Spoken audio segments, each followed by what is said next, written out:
Hello bachcho, let's read this question.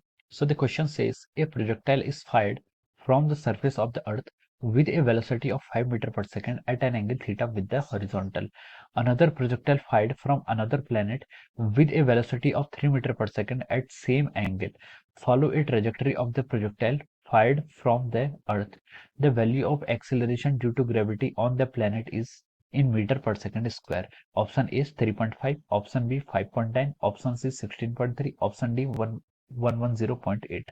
तो चलिए बच्चों अब हम इस क्वेश्चन को स्टार्ट करते हैं।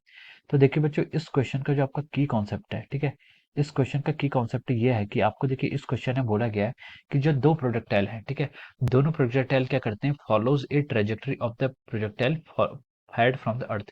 तो उन दोनों की जो ट्रेजेक्टरी वो क्या है, सेम है, ठीक है। ये प्रोजेक्टाइल मोशन है और प्रोजेक्टाइल मोशन है, और उसके अंदर हमको ये बताया गया कि जो दो प्रोजेक्टाइल है, दोनों प्रोजेक्टाइल की जो ट्रेजेक्टरी आती है वो क्या आती है, सेम आ रही है, ठीक है।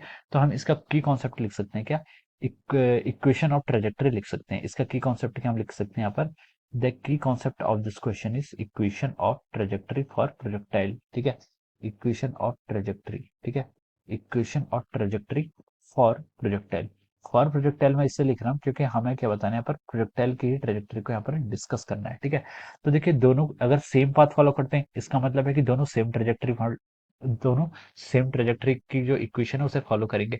और इसका मतलब यह है कि अगर कोई पार्टिकल यानी कि एक्स वाई कोऑर्डिनेट जो उसका होगा अर्थ पर, वही एक्स वाई कोऑर्डिनेट उसका उस प्लेनेट पर भी होगा, ठीक है। इक्वेशन ऑफ ट्रेजेक्टरी यही तो कहती है, ठीक है। देखिए हम पहले समझते हैं इक्वेशन ऑफ ट्रेजेक्टरी होती क्या है। इक्वेशन ऑफ ट्रेजेक्टरी आपकी एक ऐसी इक्वेशन होती है जो एक्स और वाई कंपोनेंट, जो एक्स एंड वाई कंपोनेंट्स होते हैं उनको क्या करती है, रिलेट करती है। This is a relation between X and Y coordinates, ठीक है। इक्वेशन ऑफ ट्रेजेक्टरी को हम क्या लिख सकते हैं, ऐसे एफ एक्स वाई लिखते हैं, ठीक है। ये आपका एक्स और वाई का दोनों का क्या होती है, फंक्शन होती है। ये टाइम से इंडिपेंडेंट होती है, ठीक है। अगर वो टाइम पे डिपेंडेंट है तो इसका मतलब वो इक्वेशन ऑफ ट्रेजेक्टरी नहीं है। इक्वेशन ऑफ ट्रेजेक्टरी आपका सिर्फ कार्टेशियन कोऑर्डिनेट यानी कि स्पेस के कोऑर्डिनेट्स पर ही डिपेंड करती है, ठीक है। अब देखिए अगर हम प्रोजेक्टाइल की बात करें तो प्रोजेक्टाइल की जो आपकी इक्वेशन ऑफ ट्रेजेक्टरी होती है वो होती है y is equal to x tan theta minus of g x का square divide by two u square cos square theta, ठीक है। This is the equation of trajectory for the projectile, ठीक है। इसको make it equation number one, ठीक है। ये आपकी क्या इक्वेशन ऑफ ट्रेजेक्टरी है। ये सिर्फ आपके कोऑर्डिनेट्स पर डिपेंड करती है, आपके टाइम वाइम और किसी मतलब टाइम पर आपके डिपेंड नहीं करती है, ठीक है। इसलिए हम इसको इक्वेशन ऑफ ट्रेजेक्टरी कहते हैं। अब देखिए, अब क्वेश्चन में उसने बोला था कि जो पार्टिकल को अपने अर्थ की सरफेस से फेंका है वो पार्टिकल, और जिसको अपने किसी दूसरे प्लेनेट की सरफेस पर फेंका है, ठीक है, प्रोजेक्ट किया है, तो उन दोनों पार्टिकल्स की क्या है, इक्वेशन ऑफ ट्रेजेक्टरी सेम है। यानी कि यही इक्वेशन ऑफ ट्रेजेक्टरी वो जो प्लेनेट, ये आपकी अर्थ पर इक्वेशन ऑफ ट्रेजेक्टरी, ठीक है, दूसरे प्लेनेट वाला जो पार्टिकल है वो भी इसी इक्वेशन ऑफ ट्रेजेक्टरी को फॉलो करेगा। यानी कि जिस टाइम पर इसका एक्स कंपोनेंट जो होगा वही एक्स, जिसका जो एक्स कंपोनेंट होगा, ठीक है, अगर उसका भी वही एक्स कंपोनेंट हुआ, यानी कि अगर आपका अर्थ पे जो आपका एक्स कंपोनेंट है, ठीक है, और अगर वो दूसरे प्लेनेट पर भी अगर आपका एक्स कंपोनेंट एक्स ही आएगा, तो दोनों में जो यहाँ जो वाई होगा, यहाँ जो वाई होगा, वो दोनों इक्वल होंगे, ठीक है।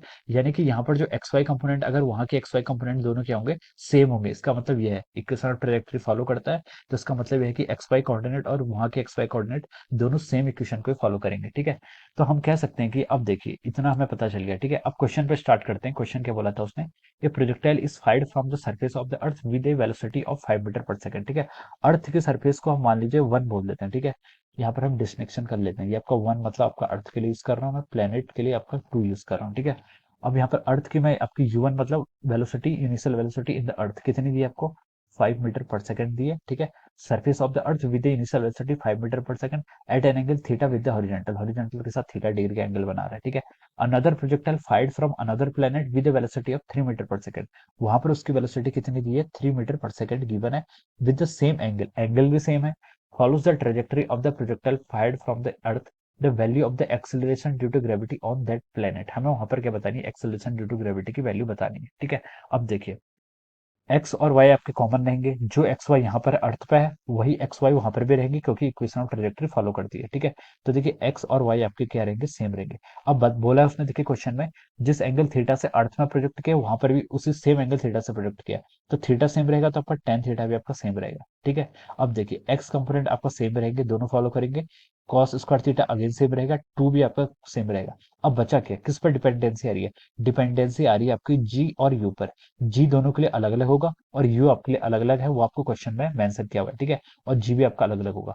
तो अब देखिए हम यहाँ से बोल सकते हैं कि जो आपकी कांस्टेंट टर्म आ रही है, जिस चीज पर डिपेंड करेगा वो क्या है आपकी, जी डिवाइड बाई यू स्क्वायर, ठीक है। जी डिवाइड बाई यू स्क्वायर पर ही आपका क्या करेगा, पूरी आपकी डिपेंडेंसी होगी, ठीक है। ये टर्म क्या आनी चाहिए आपकी, जी डिवाइड बाई यू। अगर वो क्या कर रहे हैं, देखिए ये भी आपका कांस्टेंट आना चाहिए। कांस्टेंट क्यों आना चाहिए?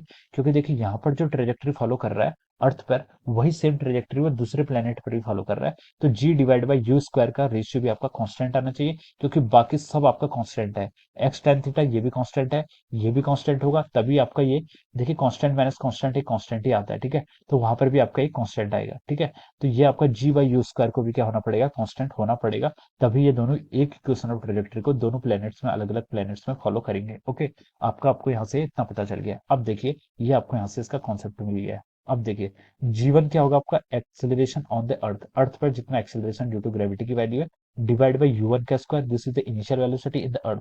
जी टू क्या होगा, प्लेनेट के ऊपर क्या एक्सेलरेशन ड्यू टू ग्रेविटी। और यू टू क्या होगा आपका, यू टू होगा आपका initial velocity on the other planet, ठीक है। इन दोनों को आप इक्वल कर लीजिए, ठीक है। अब देखिए यू वन यू टू का आपका ratio, u one u two की वैल्यू गिवन है, तो हमें जी वन पता है, हमें क्या फाइंड आउट करना है, यहाँ से जी टू निकालना है। तो जी टू को हम क्या लिख सकते हैं, यहाँ से देखिए u two divide by u one का square into of our g one, into अपने जी वन से कर दीजिए, ठीक है। U two by u one कितना है, यू टू थ्री है, यू वन फाइव है, तो हम इसे लिख सकते हैं थ्री बाई फाइव का स्क्वायर। थ्री बाई फाइव का स्क्वायर को लिख सकते हैं आपको nine by twenty five into g one. Ji one अपने अर्थ पर कितना है आपका 9.8, ठीक है, ये हमारा आ जाएगा, ठीक है। अब देखिए यहाँ से अब जी टू की वैल्यू फाइंड आउट करेंगे, तो देखिए इसको हम लिख सकते हैं, पहले ऊपर वाले टर्म को मल्टीप्लाई कर लेते हैं, 982 और 988 आएगा, ठीक है। ये कितना आएगा आपका 88, ठीक है। ठीक है 88.2 डिवाइड बाई 25, इसको सॉल्व करेंगे तो देखिए ये कितना आएगा आपका, 25 थ्री जा कितना, तो 75, 75 एक पॉइंट लग जाएगा, और 25 फोर जा 100 हो जाएगा, 75 और 12 100, और ये फिर आपका 3.488 इतना लगभग आएगा, ठीक है। ये आपका देखिए सबसे क्लोजेस्ट जिससे मैच कर रहा है वो कितना आएगा आपका, 3.5 से मैच करेगा, ठीक है। तो जो यहाँ पर आपका एक्सेलरेशन ड्यू टू ग्रेविटी की वैल्यू आएगी, वो कितनी आएगी आपके दूसरे प्लेनेट पर, वो आएगी आपकी 3.5 मीटर पर सेकंड स्क्वायर, ठीक है। इसकी यूनिट भी लिख लेते हैं, मीटर पर सेकंड स्क्वायर, ठीक है।